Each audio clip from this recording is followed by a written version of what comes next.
ಲೋಕಸಭಾ ಚುನಾವಣೆಗೆ ಸಂಬಂಧಪಟ್ಟ ಹಾಗೆ ನಾವು ಕೈಗೊಂಡಿರ್ತಕ್ಕಂಥ ಪೂರ್ವ ಸಿದ್ಧತೆಗಳನ್ನು ಅದರ ಪಕ್ಷ ನೋಟವನ್ನು ಈಗಾಗಲೇ ನಮಗೆ ಕೊಟ್ಟಿದ್ದೇವೆ ಮತ್ತು ಅದರ ಬಗ್ಗೆ ನಮಗೆ ತಿಳಿಸಿದ್ದೇನೆ.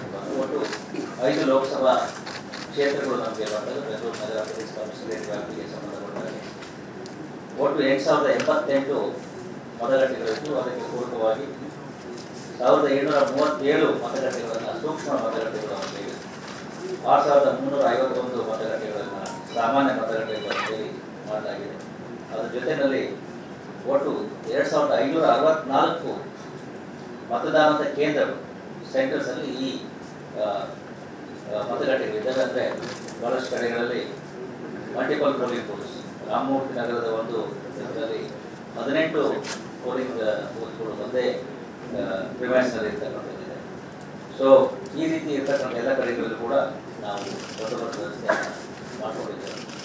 ಅದರಲ್ಲಿ 416 ಸೆಕ್ಟರ್ ಮೊಬೈಲ್ಗಳು, ಜೊತೆಗೆ ಸೂಪರ್ವೈಸರ್ ಮೊಬೈಲ್ 118 ಮತ್ತು ಸಬ್ ಡಿವಿಷನ್ ಅಂದರೆ ACP ಮೊಬೈಲ್ಗಳು 52 ಕಾರ್ಯನಿರ್ವಹಿಸ್ತಾ ಇರ್ತವೆ. ಬೆಂಗಳೂರು ನಗರದ ಎಲ್ಲ ಅಧಿಕಾರಿ ಮತ್ತು ಸಿಬ್ಬಂದಿಗಳ ಜೊತೆಗೆ ಹೋಮ್ಗಾರ್ಡ್ಗಳು 4,000 ಜನ ಬರ್ತಾ ಇದ್ದಾರೆ. ಹಾಗೆ ನಮಗೆ ಈಗಾಗಲೇ CAPF ಕಂಪನಿಗಳು 11 ಸಂಸ್ಥೆಗಳು ಬಂದಿದ್ದಾವೆ.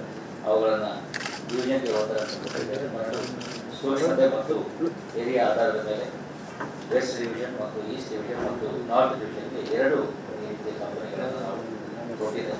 14 KSR ತುಕಡಿಗಳು ಜೊತೆಗೆ 40 ನಮ್ಮ CR ತುಕಡಿಗಳು ಕೂಡ ಈ ಸಂದರ್ಭದಲ್ಲಿ ಕಾರ್ಯನಿರ್ವಹಿಸ್ತಾ ಇದ್ದಾರೆ. ಈಗಾಗಲೇ ಚೆಕ್ ಪೋಸ್ಟ್ಗಳನ್ನು ಅಳವಡಿಸಲಾಗಿದೆ. 103 ಚೆಕ್ ಪೋಸ್ಟ್ಗಳು, 91 ಫ್ಲೈಯಿಂಗ್ ಸ್ಕ್ವಾಡ್ಗಳು ಈಗಾಗಲೇ ಕಾರ್ಯಸೂಚಿ ಮಾಡ್ತಾ ಇದ್ದಾರೆ. ಜೊತೆಗೆ 152 ಅಪರಾಧ ಪ್ರಕರಣಗಳು ಇದುವರೆಗೆ ಬೆಂಗಳೂರು ನಗರದಲ್ಲಿ ಈ ಚುನಾವಣೆಗೆ ಸಂಬಂಧಪಟ್ಟಂತೆ ಬೇರೆ ಬೇರೆ ಚುನಾವಣಾ ನೀತಿ ಸಂಹಿತೆ ವೈಲೇಷನ್ಸು ಮತ್ತು ಕೆಲವೊಂದು ಇದರ ಆಧಾರದ ಮೇಲೆ 152 ಪ್ರಕರಣಗಳು ಇದುವರೆಗೆ ದಾಖಲಾಗಿದ್ದಾರೆ. ಮತ್ತು ಬಹುಮುಖ್ಯವಾಗಿ ನಿಶಬ್ದ ಸಮಯ ಅಂದರೆ ಸೈಲೆಂಟ್ ಪೀರಿಯಡ್ ಅಂತ ಹೇಳ್ತಾರೆ.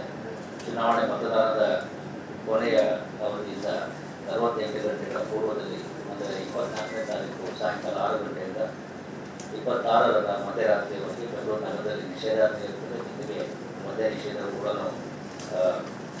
ಜಾರಿಯಲ್ಲಿರುತ್ತದೆ. ಅದಕ್ಕೆ ಬೇಕಾಗಿರ್ತಕ್ಕಂಥ ಆರ್ಡರ್ಗಳನ್ನು ಅಧಿಕೃತ ಸೂಚನೆಗಳನ್ನು ಈಗಾಗಲೇ ಹೊರಡಿಸಲಾಗಿದೆ.